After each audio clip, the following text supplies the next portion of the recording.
तो फिर से ऐसे मृणाल ठाकुर ने क्या बोल दिया है कि कंट्रोवर्सीज़ के बीच वो फिर से छा चुकी हैं। पहले जो कंट्रोवर्सीज़ थी उसकी अभी तक आग भी नहीं बुझी थी और दूसरी उन्होंने खड़ी कर दी। और इसमें फैंस एंड क्रिटिक्स का जो सबसे बड़ा क्वेश्चन है वो ये है कि उन्होंने जो इंस्टाग्राम पर अपना माफ़ी मांगा था कि उन्होंने बिपाशा बासु के बारे में जो कुछ बोला था वो नादानी में बोला था, 18-19 ईयर्स की थी वो जब, उसलिए बोला था। बट आज वो फिर से वही स्टेटमेंट रिपीट कर रही हैं, ऐसा क्यों? चलिए देखते हैं। तो हम सबको पता है कि अभी हाल ही में बिपाशा बासु एंड मृणाल की कंट्रोवर्सी हुई थी मृणाल के एक पिछले इंटरव्यू को लेकर, जिसमें उन्होंने बॉडी शेमिंग की थी कहीं ना कहीं बिपाशा बासु की। एंड वो बोल रही थी कि बिपाशा बासु से मैं ज़्यादा बेटर हूँ और वो थोड़े मस्कुलिन हैं और लड़की को वैसा नहीं होना चाहिए। और फैंस को ये ज़्यादा ऑफेंड इसलिए लगा, एक तो पहले तो वो एक लड़की के बारे में गलत बोल रही थी। You can not criticise and you can not categorise कि एक लड़की है तो उसका फिगर ऐसा होना चाहिए वैसा होना चाहिए, स्पेशली जब तुम खुद बॉडी शेमिंग को फेस कर कर आ चुकी हो और जब तुम खुद हर एक इंटरव्यू में जाके ये बोलती हो कि ओ माय गॉड मेरे को पहले ऐसे ऐसे बोलते थे but after a point of time मैंने खुद पे वर्क किया एंड मैंने अपने मेंटल हेल्थ पे वर्क किया एंड मैंने अपनी बॉडी को पॉजिटिवली कैरी करना स्टार्ट कर दिया। तो अगर आप खुद इतना ये सोचते हो और बॉडी पॉजिटिविटी को प्रमोट करते हो, but on the other hand आपके क्या थॉट्स हैं दूसरे बॉडी टाइप के लेकर, और आप कहीं ना कहीं कर्वी बॉडी को ही प्रमोट कर रही हो और स्किनी को क्रिटिसाइज़ कर रही हो। एंड इसके बाद ये एक तो पहला क्वेश्चन ये आया था फैंस में, इतना पुराना इंटरव्यू कैसे उठा उनका। बट जो उनके क्रिटिक्स थे उन्होंने बोला कि वो उनके ओपिनियन है, वो पहले देखा है हमने और अभी भी वो रिपीट कहीं ना कहीं कर रही हैं। और बिपाशा बासु भी इसकी कंट्रोवर्सी में आई थी और उन्होंने भी अपना फिर ओपिनियन दिया था, अपना रिप्लाई दिया था। हालांकि जो दूसरों के घर पर पत्थर मारते हैं वो पहले ये देख लें कि उनका खुद का घर भी कांच का है। जी हाँ, बिपाशा बासु ने भी अपने पास्ट में जो जो किया है तो वो उनकी स्टेटमेंट से कहीं भी मैच नहीं करता है। जो उन्होंने स्टेटमेंट दिया था कि women should uplift each other, क्योंकि वो पास्ट में जो स्पेशली जेनिफर के साथ करके आई हैं एंड उनकी मैरिज लाइफ के साथ करके आई हैं वो सबको पता है। बट टुडे आज हम नई कंट्रोवर्सी के बारे में बात करेंगे मृणाल ठाकुर की। तो हाल ही में वो एक इंटरव्यू दे रही थी जिनमें उसने बोला कि एक इंस्टेंट पॉपुलैरिटी मुझे नहीं चाहिए, धीरे धीरे ग्रो करके होना चाहिए सब कुछ। एंड जहाँ तक वो बोल रही थी वो सही था, बट एट द एंड उन्होंने ये ऐड कर दिया कि अगर मुझे इंस्टेंट पॉपुलैरिटी मिलती तो शायद मैं आज जहाँ हूँ वहाँ नहीं होती, क्योंकि जिनको इंस्टेंट पॉपुलैरिटी मिली थी she is not working today but I am, and this is the statement. और फिर से हर जगह उनकी ही लाइमलाइट कंट्रोवर्सी स्टार्ट हो गई। तो पहले लोगों को समझ नहीं आया वो बोल किस चीज़ की रही थी, बट जैसे आज के टाइम पे उनके लिए नेगेटिव पीआर काफ़ी ज़्यादा हाईलाइट हो चुका है, तो फैंस ने वो स्टेटमेंट को कनेक्ट किया अनुष्का शर्मा के साथ। जी हाँ, हुआ क्या कि पहले किसी को नहीं पता था कि अनुष्का शर्मा सेकंड चॉइस थी सुल्तान मूवी के लिए, पहले मृणाल ठाकुर थी। बट जब वो एक बार बिग बॉस में आई थी, जब सलमान खान ने उनको बोला था कि she was the original one जिनको सुल्तान के लिए सिलेक्ट किया गया था, बट बाद में अनुष्का को रिप्लेस कर दिया गया था। एंड जो सुल्तान मूवी थी वो काफ़ी ज़्यादा हिट रही थी एंड अनुष्का शर्मा को भी काफ़ी पॉपुलैरिटी मिली थी। तो लोगों ने उसी स्टेटमेंट को उस मूवी के साथ कनेक्ट किया और लोगों को लगा कि वो अनुष्का शर्मा के बारे में बात कर रही हैं। एंड देन लोगों ने उनको क्रिटिसाइज़ करना स्टार्ट कर दिया कि जो उन्होंने स्टोरी बोला था पहले, क्या वो सिर्फ एक स्टोरी थी, एक पीआर ने उनका लिख कर दे दिया था।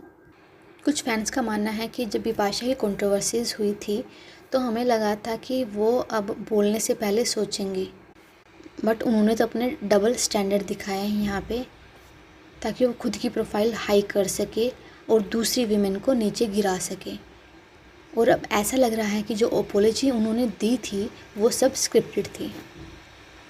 तो किसी ने लिखा कि she always behave like pick me girl, क्योंकि हाँ काफ़ी जगह उन्होंने ऐसा बोला है कि लड़कियां ऐसी होती हैं, उनको मेकअप करना अच्छा लगता है, उनको बॉयफ्रेंड होना चाहिए, वो वैसा होना चाहिए जिसका लुक्स वगैरह अच्छा हो, बट मैं ऐसी नहीं हूँ, मुझे लुक्स वगैरह मैटर नहीं करते हैं, उनकी वैल्यू सिस्टम मैटर करती हैं। एंड जब मैं पीजी वगैरह में रहती थी तो वहाँ पे लड़कियाँ ऐसी थी वैसी थी, बट मैं वैसी नहीं हूँ।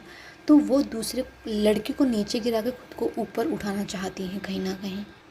एंड दूसरी ओर अगर हम अनुष्का शर्मा की बात करें तो हाँ, उनका बॉलीवुड करियर बहुत स्ट्रॉन्ग था, उन्होंने खुद से इस्टेब्लिश किया था। एंड उसके बाद जब उनकी मैरिज हुई थी विराट कोहली के साथ, तो उन्होंने डिसाइड किया था कि वो अब अपनी फैमिली पे ज़्यादा फोकस करेंगे और मूवीज़ से थोड़ा सा डिस्टेंस बनाएंगे। And this is not something वो अभी से उनका डिसीज़न था। अगर हम उनके पुराने इंटरव्यूज़ वगैरह उठा के देखें तो वहाँ पे भी वो क्लियरली बोलते हैं कि मेरे लिए जो एक्टिंग है वो एक पार्ट ऑफ करियर है, एक जॉब है, और ये मेरा अल्टीमेट एम नहीं है। मेरा एम है कि मेरी फैमिली हो और मैं अपनी फैमिली को काफ़ी अच्छे से संभालूं। और वो आज कर रही हैं और काफ़ी खुश भी हैं। एंड उनके फेवर में कुछ बोल रहे हैं कि अनुष्का को काम करने की ज़रूरत भी नहीं है। ऑन द अदर हैंड कुछ बोल रहे हैं कि marriage is not the end of women's dream. कुछ लड़कियां खुद चूज़ करती हैं कि उनको फुली डेडिकेट होना है फैमिली की तरफ। कोई बैलेंस करती है अपने करियर होम दोनों को, और कुछ अपने करियर को ज़्यादा फोर्स में रखती हैं। बट हर एक केस में एक जो चीज़ है वो कॉमन है, hard work and sacrifice. So we have to respect her choice, because happiness is not about what society expects, it's about what she truly wants. And अगर आज के टाइम पे देखें तो अनुष्का सच में वही कर रही है जो वो चाहती थी। एंड ऐसा नहीं है कि उनकी मूवीज़ फ्लॉप हो रही थी उसके बाद उन्होंने बॉलीवुड छोड़ा है, नहीं, उन्होंने पहले ही छोड़ दिया था। But on the other hand किसी का मानना है कि वो इन कंट्रोवर्सीज़ को यूज़ कर रही हैं मृणाल ठाकुर, ताकि वो स्टोरीज़ में रहें और अपने आप को वैलिड रख सकें। हाँ, ये भी कहीं ना कहीं वैलिड है, क्योंकि बॉलीवुड में और जो एक्टर वगैरह इनकी लाइफ में ये होता है कहीं ना कहीं कि आप लाइमलाइट में रहने चाहिए, चाहे अच्छे तरीके से रहो चाहे बुरे तरीके से रहो, बट आपके ऊपर कैमरा और न्यूज़ हमेशा होनी चाहिए। But on the other hand आज के टाइम पे एक ऐसी सिचुएशन आई थी जहाँ जानवी कपूर ने इस से बिल्कुल परहेज कर लिया था। फॉर एग्ज़ाम्पल, अभी जब उनकी भारत माता की जय बोले उन्होंने जन्माष्टमी के इवेंट पर, तो लोगों ने उनको काफ़ी ट्रोल किया, क्रिटिसाइज़ किया। बट उन्होंने जल्दी ही उस पूरी कंट्रोवर्सी को क्लैरिफाई कर दिया था, पूरी एक वीडियो डालकर कि पहले जो इवेंट हो रहा था वो ऑपरेशन सिंदूर वगैरह से रिलेटेड था, उसके बारे में बात कर रहे थे। एंड जो ऑर्गेनाइज़ करवा रहे थे पॉलिटिशियन उस इवेंट को, उन्होंने पहले भारत माता की जय बोला था, उसके बाद मैंने बोला था। तो उन्होंने बहुत जल्दी ही उस कंट्रोवर्सी को दी एंड कर दिया था, क्योंकि उनको शायद उस टाइम पे नेगेटिव पॉपुलैरिटी नहीं चाहिए थी, जो आज के टाइम पे काफ़ी कम एक्टर या एक्ट्रेस करते हैं, क्योंकि उनको लगता है कि जब तक चल रही है कोई भी इशू कंट्रोवर्सी चलने दो ताकि हम लाइमलाइट में रहें। तो ऐसे ही मृणाल ठाकुर ने भी किया था पहले वाली कंट्रोवर्सीज़ में, उन्होंने काफ़ी लंबा उसको खींचने दिया, उसके बाद उनका वो पब्लिक अपॉलॉजी वाला इंस्टाग्राम पोस्ट आया था।